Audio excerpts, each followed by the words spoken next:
Venous competitive barometer. তোমাদের জন্য আজকে একটা নতুন অঙ্ক নিয়ে এসেছি। এই অঙ্কটা ইউপিএসসি 2025 সালে এসেছিল। দেখো কি সহজে আমরা করব। A 4-digit number n is such that when divided by 3, 5, 6, 9 leaves a remainder 1, 3, 4, 7 respectively. What is the smallest value of n?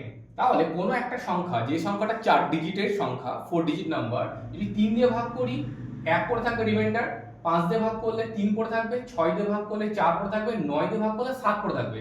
যেহেতু 9 আছে তার রিমাইন্ডার কি থাকবে 7। তার মানে বুঝতে পারছি অবশিষ্ট 7 মানে এখানে 2 কম আছে। আজ 7 এর জায়গায় যদি 9 হয়ে যেত, 2 যদি যোগ করে দিতাম তাহলে আমরা 9 কে ভাগ করতে পারতাম। তাহলে এমন একটা সংখ্যা দেখো অপশনের মধ্যে, যে অপশনটাতে কি থাকবে, যে 2 যোগ করলে 9 দিয়ে আমি ভাগ করতে পারবো। এটা একটা ডিজিটাল সাম প্রসেসে করতে পারবো। দেখো কি ফার্স্ট করছি। দেখো 8 আর 1 9 কাট করে দিলাম, কারণ 9 হয়ে গেলে আমরা 0 ধরে নেব, কারণ 9 দিয়ে আমরা ডিজিটাল সাম করছি।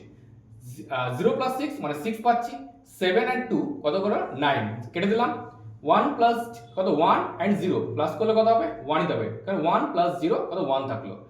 7 দেখো 8 আর 1 কত হলো 9, কত পড়ে থাকলো 0 আর 7 প্লাস করলে কত 7 ই পড়ে থাকবে। 8 আর 1 9 কেটে কাট করে গেল, তারপর 2 পড়ে থাকলো এখানে। 0 আর 2 মানে কত হচ্ছে 2, 0 প্লাস 2 মানে 2। তাহলে এখানে কোন সংখ্যাটাকে 2 যোগ করলে 9 পাবো? দেখো অপশন সি। কেন? এটা 7 এর সঙ্গে যদি 2 যোগ করে দিই তাহলে এটাকে 9 দিয়ে ডিভাইড যাবে। তাহলে এখানে অ্যানসার কি বলেছে, what is the smallest value of n? তাহলে স্মলেস্ট ভ্যালু অফ n হচ্ছে 1078। আরো ভিডিও পাওয়ার জন্য অবশ্যই চ্যানেলটিকে সাবস্ক্রাইব করো, এবং তোমাদের যদি কোনো বক্তব্য থাকে তাহলে অবশ্যই কমেন্ট বক্সে কমেন্ট করো।